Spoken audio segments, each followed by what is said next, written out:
isda at wika pagbagsa.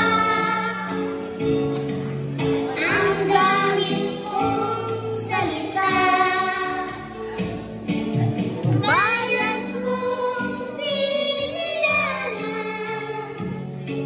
hangad ko'y lagi ang kalayaan. Sida Jose Rizal, nooy nagwika, siya ay nagtangaral sa ating bansa.